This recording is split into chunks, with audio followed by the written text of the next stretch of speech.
ওসমান হাদির পর এবার জাতীয় নাগরিক পার্টি এনসিপির মুখ্য সংগঠক হাসনাত আব্দুল্লাহ ভারতের টার্গেট। শুধু তাই নয়, হাসনাত আব্দুল্লাহকে কোন জায়গায় গুলি করতে হবে সেটিও নির্দিষ্ট করে জানিয়ে দিয়েছেন এক ভারতীয় সাবেক সেনা কর্মকর্তা। হাদির পর এবার সন্ত্রাসীদের টার্গেটে রয়েছেন আরেক জুলাই যোদ্ধা, দেশপ্রেমিক তরুণ রাজনীতিবিদ হাসনাত আব্দুল্লাহ। বিভিন্ন সূত্র বলছে, ওসমান হাদি সহ মোট ৭০ জনের একটি তালিকা করেছে সন্ত্রাসীরা। এর মধ্যে রয়েছে রাজনীতিবিদ, জুলাই যোদ্ধা ও সোশ্যাল অ্যাক্টিভিস্টরা। মঙ্গলবার হাসনাতের ছবি সহ হত্যার হুমকি দিয়ে এক্স হ্যান্ডেলে পোস্ট করেছেন ভারতের সাবেক সামরিক কর্মকর্তা। আমাদেরকে টার্গেট করছে, তো কি হবে? তোরা মারা গেলে কি হবে? কিছুই হবে না। আমি যদি মারা যাই, এরকম অনেক মানুষ রাস্তায় দাঁড়ায় যাবে, যাবে না?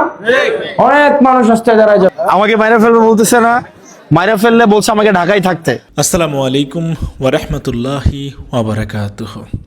দেশ ও দেশের বাহিরে দূর দূরান্ত থেকে ভিডিওটি যারা দেখছেন এই মুহূর্তে তাদেরকে অনুরোধ করব, দয়া করে পুরো ভিডিও সম্পূর্ণ ধৈর্য সহকারে দেখবেন। খুবই গুরুত্বপূর্ণ এবং অত্যন্ত ইম্পর্ট্যান্ট ভিডিও নিয়ে উপস্থিত হয়েছি আপনাদের মাঝে, প্রিয় দর্শক। সম্মানিত বন্ধুগণ, দর্শক শ্রোতা মণ্ডলী, শরীফ ওসমান হাদির পরে এবারে টার্গেটে ভারতের হাসনাত আব্দুল্লাহ। ঠিকই শুনেছেন আপনারা, হাসনাত আব্দুল্লাহ এবারে হাদির পর ভারতের টার্গেট। ভারতের দ্বিতীয় টার্গেট হাসনাত আব্দুল্লাহ। এমনই একটি সংবাদ প্রকাশ হয়েছে গণমাধ্যমে। ভারত যে কোনোভাবে, যে কোনো উপায়ে হাসনাত আব্দুল্লাহকে সরিয়ে দেবে। শরীফ ওসমান হাদি ভাইয়ের মতো অবস্থা করতে চাচ্ছে হাসনাত আব্দুল্লাহর। আমরা হাসনাতকে হারাতে চাই না। হাদি ভাইকে হারিয়েছি, শরীফ ওসমান হাদিকে আমরা হারিয়েছি, কিন্তু হাসনাত আব্দুল্লাহকে কোনোভাবে আমরা হারাতে চাই না।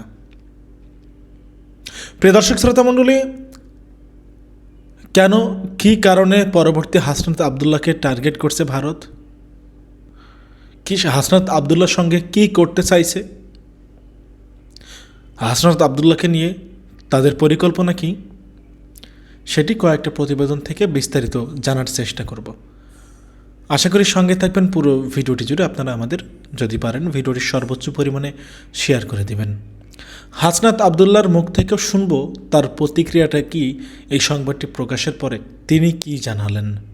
আমাদেরকে টার্গেট করছে, তো কি হবে? তোরা মারা গেলে কি হবে? কিছুই হবে না।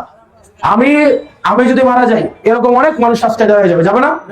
অনেক মানুষ রাস্তায় দাঁড়ায় যাবে। এটা এই লড়াই, এই আমাদের ইনসাফের যেই, আমাদের আজাদির যে সিলসিলা, এই সিলসিলা অব্যাহত থাকবে।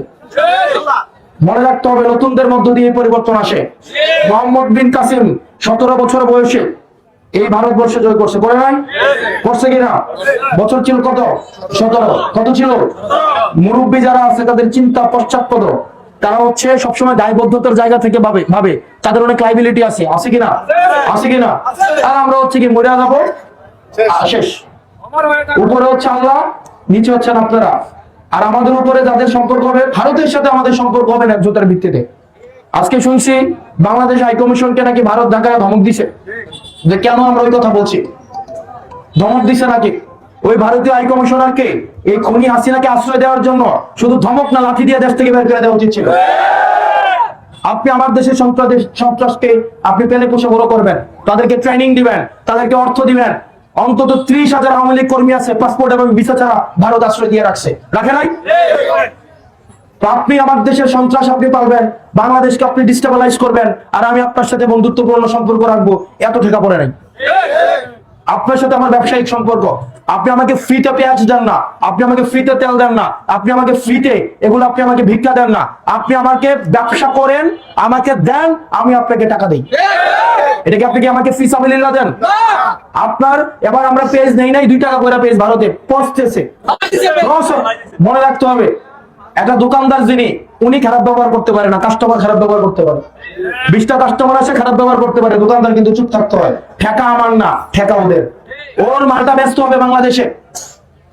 এজন্য আমাদেরকে এই তরুণ প্রজন্ম, আপনারা যারা আছেন, নির্বাচন এমপি হওয়া এগুলো পরের বিষয়। বাংলাদেশে 300 এমপি হবে, আমি না ওই দেবিদ্দার থেকে আরেকজন হবে, হবে কিনা? কেউ না কেউ তো হবে। যেই হোক, দেবিদ্দারকে ভালো করে চালাবে, আমি হইলে আমি চালাবো, ওইটাই শোনা। কিন্তু আমাদের যে লড়াই, প্রজন্মগত লড়াই, এই প্রজন্মগত লড়াই করার মানুষ আপনারা খুঁজে পাবেন না। এই লড়াই আমাদেরকে আগায় নিয়ে যাইতে হবে। আমাদের এই যে ভারত বিরোধিতার লড়াই, আগ্রাসন বিরোধিতার লড়াই, আত্মনির্ভরশীল হওয়ার লড়াই, এই লড়াই আমাদেরকে চালিয়ে নিয়ে যেতে হবে। এবং এই লড়াই এমপি হইতে পারি বা না পারি, এই লড়াই আমার অব্যাহত থাকবে। এবং আমি বিশ্বাস করি কেউ যদি আমাকে ভোট নাও দেয়, এই লড়াই আপনারা আমার পাশে থাকবেন। পুরো ঢাকা শহরে সব জায়গায় বারবার করে বলা হচ্ছে ঢাকা থেকে বের হইও না, স্নাইপার দিয়ে শুট করতে পারে। এখানে অন্তত 5-7টা পুলিশ আছে, অস্ত্র সহি আছে, বিভিন্ন সাদা পোশাকে আমাকে নিরাপত্তা দিতে নাকি আসছে। আমি বারবার করে বলতেছি যে আপনারা আমার কি নিরাপত্তা দিবেন? আমার দেবীদের পাশে আমার নিরাপত্তা। আমার উপরে অনেকে বলে আমারে মেরে ফেলবে যে কোনো দিন, যে কোনো সময়। তো তো যে কোনো দিন মেরে ফেলতে, কিন্তু আমার বিশ্বাস আমি যদি দেবীর দ্বারে আসি, দেবীর দ্বারে আমাকে কেউ কিছু করতে পারবে না। কারণ দেবীর দ্বারে আমার আন্টিরা আছে, উপরে আল্লাহ আছে, নিচে আপনারা আছেন। আমার দেবীর দ্বারে আন্টিরা আছে, আঙ্কেলরা আছে, আমার হচ্ছে মায়েরা আছে। আমাদের পাশে একটা দেশ আছে ভারত, এরা তাদের সন্ত্রাসটি আমাদের দেশে সন্ত্রাসটিরে তারা ফাইলা কদিন পর সারে এই দেশে আইয়া হচ্ছে কি এই ওসমান হাদি ভাইদের মতো মানুষটা মেরে ফেলে। এই যে আমাদের দেশে যারা সন্ত্রাস মানুষ মারছে তাদেরকে জায়গা দিছে কারা? আওয়ামী লীগ সরকার তো জায়গা দেয় না, আওয়ামী লীগ সরকারের জায়গা দিছে কারা? ইন্ডিয়া জায়গা দিছে না। ধরেন আপনার শত্রুরে যদি আপনি ঝগড়া করেন, এক মহিলার লোকে চুরি করছে আইয়া এই বিডিরে এই ঘরে জায়গা দিছে, আপনার কি বিডির লোকে ভালো সম্পর্ক থাকবো? ঝগড়া লাগবেন না? আমাদের ওসমান হাদি বাইরে এই অবস্থা হয়েছে। যাই হোক, এটা আপনাদের এই বাড়িতে আমি আসছি আপনাদের সাথে পরিচয় হইতে। আমার অনেক বন্ধু বান্ধব এখানে ছিল। ফরহাদের আম্মা যে কই, ও আন্টি ফরহাদ আমার ক্লাসমেট, আমরা একসাথে পড়ছি, হোস্টেলে ছিলাম আমরা একসাথে। খাইরুন্নেসা না খাইরুন্নাহার, আপনার ফতে আমাদের খাইরুন্নেসা আমাদের ক্লাসমেট। পুরো মনে ভিক্টোরিয়া থেকে অনার্স মাস্টার বিএসসি এমএসসি করছে না? হ্যাঁ বিএসসি এমএসসি করছে। তো এই ফুলতলি গ্রামের সাথে আমাদের অনেক আগে থেকে হৃদ্যতা। একটা সুন্দর একটা রাস্তা আছে না, শান্তি রোড।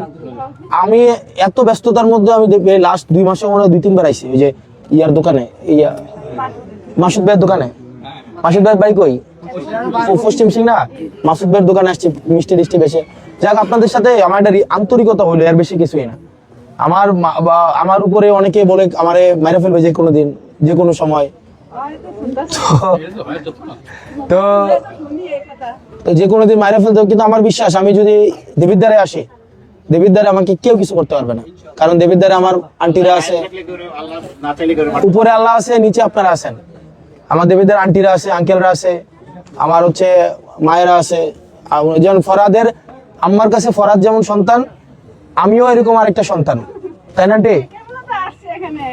তো এই যে ফরহাদের আম্মার কাছে কয়েকবার তো সময়, আমরা তো বারবার আসবো, এই যে পরিচয় হয়েছে বারবার আসবো। আপনারা শুধুমাত্র আমাদের জন্য দোয়া করেন, এতটুকুই, আর কিছুই না। আর হচ্ছে আমরা চেষ্টা করতেছি সমাজের জন্য, দেশের জন্য ভালো কিছু করার। অনেকের তো অনেক ইয়া থাকে, নির্বাচনে যারা দাঁড়ায় বা যারা ইয়া হয়, তারা সন্তান কখনো নির্বাচনে দাঁড়ায় না, দাঁড়ায় কি অনেক বড় বড় মানুষ, তাই না? তো আবার আগামীতে যারা আপনাদের সন্তান যারা প্রতিনিধিত্ব করতে চায়, আপনারা তাদেরকে বিবেচনা করেন। যাক, নির্বাচনের তফসিল দিয়ে দিছে, বাকিগুলো নির্বাচনী তফসিলের আলোকে কথা বলবে। তো আপনারা যদি মনে হয় যারা ভালো কাজ করতে পারবে, যারা দেশের পক্ষে কাজ করতে পারবে, তাদেরকে আপনারা যদি মনে হয় বিবেচনা করেন, এই আর কি। আপনাদের সন্তানদেরকে আপনারা বিবেচনা করেন, এর বেশি কিছু বলার নেই। ওসমান হাদির পর এবার জাতীয় নাগরিক পার্টি এনসিপির মুখ্য সংগঠক হাসনাত আব্দুল্লাহ ভারতের টার্গেট। শুধু তাই নয়, হাসনাত আব্দুল্লাহকে কোন জায়গায় গুলি করতে হবে সেটিও নির্দিষ্ট করে জানিয়ে দিয়েছেন এক ভারতীয় সাবেক সেনা কর্মকর্তা। সামাজিক যোগাযোগ মাধ্যম এক্সে ভারতের সাবেক সেনা কর্মকর্তা কর্নেল অবসরপ্রাপ্ত অজয় কে রায়না এই নিয়ে একটি পোস্ট দিয়েছেন। সেটি ঘিরেই সৃষ্টি হয়েছে নানান সমালোচনা ও উদ্বেগ। পোস্টে তিনি দাবি করেন, ইনকিলাব মঞ্চের নেতা ওসমান হাদির পর পরবর্তী টার্গেট হতে যাচ্ছেন হাসনাত আব্দুল্লাহ। পোস্টে হাসনাতকে কোথায় গুলি করা উচিত সে সম্পর্কেও মন্তব্য করেন অজয় কে রায়না। তিনি লিখেন, গুলি করতে হবে ঘাড়ে, মাথায় নয়। প্রথমে তাকে নিশ্চুপ করাতে হবে এবং ছোট্ট ছোট্ট ভুলগুলো শুধরে নেওয়া হবে। বাংলাদেশের একাধিক প্রভাবশালী রাজনৈতিক বিশ্লেষক দাবি করেন, এটি কোনো সাধারণ মতামত নয়, বরং আন্তর্জাতিক প্ল্যাটফর্মে প্রকাশ্যে হত্যার হুমকি। কেউ কেউ ইনকিলাব মঞ্চের নেতা হাদির উপর সাম্প্রতিক হামলার সঙ্গেও এই বক্তব্যের সম্ভাব্য যোগসূত্র থাকার শঙ্কা প্রকাশ করেছেন। তবে বিতর্ক ছড়িয়ে পড়লেও অজয় রায়না এই বিষয়ে কোনো আনুষ্ঠানিক ব্যাখ্যা দেননি, বরং ভারতীয় একটি গণমাধ্যমকে দেওয়া সংক্ষিপ্ত প্রতিক্রিয়ায় তিনি পুরো বিষয়টিকে তুচ্ছ বলে মন্তব্য করেন। তার ভাষ্য, সামাজিক যোগাযোগ মাধ্যমের পোস্ট নিয়ে অতিরিক্ত সংবেদনশীল হওয়ার প্রয়োজন নেই। একই সঙ্গে তিনি বলেন, বাংলাদেশের উচিত ভারতীয় নিরাপত্তা ইস্যুতে বাড়াবাড়ি না করা। তার মতে এতে পরিস্থিতি শান্ত হওয়ার পরিবর্তে উত্তেজনা আরও বাড়তে পারে। ঘটনাটি এখন দুই দেশের রাজনৈতিক ও কূটনৈতিক অঙ্গনে আলোচনার কেন্দ্রে পরিণত হয়েছে। হাদির পর এবার সন্ত্রাসীদের টার্গেটে রয়েছেন আরেক জুলাই যোদ্ধা, দেশপ্রেমিক তরুণ রাজনীতিবিদ হাসনাত আব্দুল্লাহ। বিভিন্ন সূত্র বলছে, ওসমান হাদি সহ মোট 70 জনের একটি তালিকা করেছে সন্ত্রাসীরা। এর মধ্যে রয়েছে রাজনীতিবিদ, জুলাই যোদ্ধা ও সোশ্যাল অ্যাক্টিভিস্টরা। তালিকায় দ্বিতীয়তে রয়েছেন জুলাই যোদ্ধা, দেশপ্রেমিক ও ভারত বিরোধী এনসিপি নেতা হাসনাত আব্দুল্লাহ। এসব খবরের মাঝে মঙ্গলবার হাসনাতের ছবি সহ হত্যার হুমকি দিয়ে এক্স হ্যান্ডেলে পোস্ট করেছেন ভারতের সাবেক সামরিক কর্মকর্তা ও কট্টর হিন্দুত্ববাদীরা। এক্সে করা একটি পোস্টে হাসনাতকে সরাসরি হুমকি দিয়েছেন ভারতের সাবেক সেনা কর্মকর্তা কর্নেল অজয় রায়না। হাসনাতের ছবি সম্বলিত ব্যাটালিয়ন 71 নামের একটি অ্যাকাউন্টের পোস্ট শেয়ার করে অজয় লিখেছেন, হাদির পর পরবর্তী টার্গেট হাসনাত আব্দুল্লাহ। তার দেওয়া ওই পোস্টটি শেয়ার করে রওশন হক নামের বাংলাদেশি একজন জবাব দিয়ে লিখেছেন, যিনি পোস্ট করেছেন তিনি একজন ভারতীয় সেনাবাহিনীর সাবেক সদস্য, 29টি বইয়ের লেখক এবং একজন চলচ্চিত্র পরামর্শক। তার দেওয়া টুইট পোস্টে দাবি করেছেন হাদির উপর হামলার পিছনে ভারত ছিল। তিনি হুমকি দিয়ে লিখেছেন, হাসনাতি হচ্ছে তাদের পরবর্তী লক্ষ্য। পোস্ট শেয়ারকারী ওই বাংলাদেশি নারী হুঁশিয়ারি দিয়ে আরো লিখেছেন, তারা কি ভুলে গেছে বাংলাদেশ যদি চায় তাহলে ভারতের অভ্যন্তরেও একই খেলা খেলতে পারে। এর আগে সোমবার বিকেলে রাজধানীর কেন্দ্রীয় শহীদ মিনারে আয়োজিত সর্বদলীয় প্রতিরোধ সমাবেশে হাসনাত আব্দুল্লাহ ভারতকে কঠোর হুঁশিয়ারি দিয়েছেন। তিনি বলেন, ভারত বাংলাদেশকে ফিলিস্তিন বানাতে চায়। যারা বাংলাদেশের সার্বভৌমত্ব, সম্ভাবনা, ভোটাধিকার ও মানবাধিকারকে বিশ্বাস করে না, ভারত তাদের আশ্রয় প্রশ্রয় দিচ্ছেন। এমন চলতে থাকলে ভারতের বিচ্ছিন্নতাবাদীদের বাংলাদেশে আশ্রয় দিয়ে 7 সিস্টার্সকে আলাদা করে দেওয়া হবে। বাংলাদেশে আমরা তাদেরকে আশ্রয় প্রশ্রয় দিয়ে যে 7 সিস্টার রয়েছে সেটাকে বাংলাদেশ থেকে, ভারত থেকে হাসনাতের এই বক্তব্যের পর তীব্র প্রতিক্রিয়া জানিয়ে বাংলাদেশে পারমাণবিক হামলার ইঙ্গিত দিয়েছেন আসামের মুখ্যমন্ত্রী হিমন্ত বিশ্ব শর্মা। এমন বক্তব্যকে দায়িত্বজ্ঞানহীন ও বিপজ্জনক বলেছেন তিনি। বাংলাদেশের সাথে ভারতের উত্তর পূর্বাঞ্চলকে একীভূত করা বা আলাদা করার ধারণা সম্পূর্ণ দায়িত্বজ্ঞানহীন ও বিপজ্জনক। গত 1 বছরে বারবার এমন বক্তব্য আসছে যে ভারতের উত্তর পূর্বাঞ্চলকে বিচ্ছিন্ন করে বাংলাদেশে যুক্ত করা উচিত। ভারত একটি বড় দেশ, একটি পরমাণু শক্তিধর রাষ্ট্র এবং বিশ্বের 4র্থ বৃহত্তম অর্থনীতি। বাংলাদেশ কিভাবে এমন কথা ভাবতে পারে? এই ধরনের শত্রুতামূলক আচরণ চলতে থাকলে ভারত চুপ থাকবে না, প্রয়োজনে শিক্ষা দিতে হতে পারে। এদিকে হাদিকে গুলি করে হত্যা চেষ্টার পর ফাঁস হওয়া একটি অডিওতে হাসিনাকে বলতে শোনা গেছে, নিজেরাই নিজেদের গুলি করছে, তাদের নেতাকর্মীদের মিথ্যা মামলা দেওয়া হচ্ছে, ঘরবাড়ি ছাড়া করা হচ্ছে। তিনি ওই অডিওতে আওয়ামী সন্ত্রাসীদের উস্কানি দিয়ে ও জুলাই যোদ্ধাদের সন্ত্রাসী আখ্যা দিয়ে আরো বলেন, যতজনের ঘরবাড়ি পুড়িয়ে দেওয়া হয়েছে তারা সবাই রাস্তায় নামলে ওরা যাবে কোথায়? ফোনের অপর প্রান্ত থেকে বলতে শোনা যায়, হাসিনার কিলিং মিশন বাস্তবায়নে ঢাকায় প্রবেশ করবে একদল দক্ষ ঘাতক। আপনার ক্ষতি যারা করছে তাদেরকে ছেড়ে দিয়ে দূরে বসে কাঁদলে তো চলবে না। যতজন মানুষ একসাথে ঘর বাড়ি পুড়িয়েছে, সবাই যদি একজোট হয়ে নামেন, এই সন্ত্রাসীরা তারা যাবে কোথায়? হাসিনার কিলিং মিশনের আরেকটি অডিও ফাঁস হয়েছে। ফাঁস হওয়া ওই অডিওতে হাসিনাকে বলতে শোনা যায়, মাঠে আওয়ামী লীগ, ছাত্রলীগ নেই, যা করার তাদেরকেই করতে হবে। বিএনপি, জামাত নেতাকর্মীদেরকে ধরে ধরে হত্যার কথা বলেন তিনি। আওয়ামী লীগ ব্যান করে দিয়েছে, আওয়ামী লীগ এখন মাঠে নাই, আওয়ামী লীগ কাজ করতে পারবে না। এর আগে ক্ষমতাচ্যুত সাবেক প্রধানমন্ত্রী শেখ হাসিনার নির্দেশেই গোপালগঞ্জে জাতীয় নাগরিক পার্টি এনসিপির শীর্ষ নেতাদের উপর দফায় দফায় হামলা করা হয়েছে। দলটির 16 জুলাই মার্চ টু গোপালগঞ্জ কর্মসূচি পণ্ড করতে বিভিন্ন স্থান থেকে সন্ত্রাসী হামলার ঘটনা ঘটে। মাস্টার প্ল্যান অনুযায়ী 2 দিন আগে আশপাশের এলাকা থেকে গোপালগঞ্জ শহরে হাজার হাজার নেতাকর্মী জড়ো করে আওয়ামী লীগ। টার্গেট ছিল এনসিপিকে ঢুকতে দেওয়া হলেও তাদের জীবিত বের হতে দেওয়া যাবে না, বিশেষ করে শীর্ষ নেতাদের হত্যা করা হবে। অভিযোগ রয়েছে, তাদের হত্যা করতে সরাসরি নির্দেশ দিয়েছিল খুনি হাসিনা। দেশের একটি পত্রিকায় বলা হয়েছে, শেখ হাসিনা নিষিদ্ধ ঘোষিত গোপালগঞ্জ জেলা ছাত্রলীগের সাধারণ সম্পাদক আতাউর রহমান পিয়ারকে প্রতিরোধ গড়ে তোলার নির্দেশ দিয়েছেন। ওরা নাকি গোপালগঞ্জে যাচ্ছে। টুঙ্গিপাড়ায় আমার বাবার কবর ভেঙে ফেলার ঘোষণা দিয়েছে। এর আগে 32 নম্বরের বাড়ি গুঁড়িয়ে দিয়েছে। এবার টুঙ্গিপাড়ায় হামলা চালাবে। তোমরা বসে আছো কেন? যে যেভাবে পারো প্রতিহত করো। গোপালগঞ্জে কোনোভাবেই যাতে ওরা ঢুকতে না পারে, কোনো ধরনের কর্মসূচি যাতে করতে না পারে। মনে রাখবা, গোপালগঞ্জের মাটি থেকে ওদের কেউ যাতে অক্ষত অবস্থায় ফিরে যেতে না পারে। এদিকে হত্যা চেষ্টার পর হামলাকারীরা ভারতে আশ্রয় নিয়েছে বলে বিভিন্ন সূত্র থেকে খবর পাওয়া যাচ্ছে। আবার এই ঘটনার পর হাসিনার ফোন কল ফাঁস, ভারতের সেনা কর্মকর্তার সরাসরি হাসনাতকে লক্ষ্য করে পোস্ট এবং আসামের মুখ্যমন্ত্রীর পারমাণবিক হামলার হুমকি নতুন করে দেশের শান্তিপ্রিয় মানুষের মাঝে নানা প্রশ্নের জন্ম দিয়েছে বলে মনে করছেন বিশ্লেষকরা। সম্মানিত বন্ধুগণ, দর্শক শ্রোতা, আপনারা দেখতে পারলেন। ব্যক্তিগত মতামত অবশ্যই কমেন্টে লিখে জানাবেন আপনারা কি বলবেন। হাসনাত আবদুল্লাহ ভারতের পরবর্তী টার্গেট।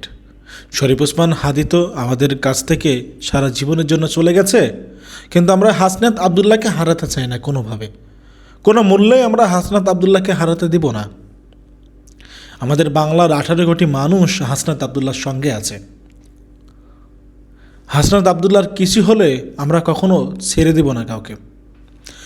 হাসনাত আবদুল্লাহর বিষয়ে আপনারা দেখতে পারলেন, হাসনাত আবদুল্লাহর মুখ থেকেও কথা শুনলেন। হাসনাত আবদুল্লাহ কি বললেন সেটা আপনারা শুনতে পারলেন। তো এখন আপনাদের মনোভাব, ওপিনিয়নটা কি সেটি অবশ্যই কমেন্টে লিখে জানাবেন আপনারা কি বলতে চান। হাসনাত আবদুল্লাহকে পরবর্তী টার্গেট কেন বানানো হচ্ছে? হাসনাত আবদুল্লাহকে পরবর্তী টার্গেট বানিয়ে আসলে কি বোঝাতে চাইছে? হাসনাত আবদুল্লাহকে হুঁশিয়ারি দিয়ে কি বার্তা দিতে চাচ্ছে ভারত?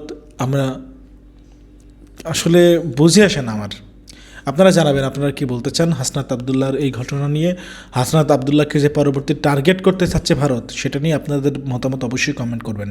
আল্লাহ হাফেজ।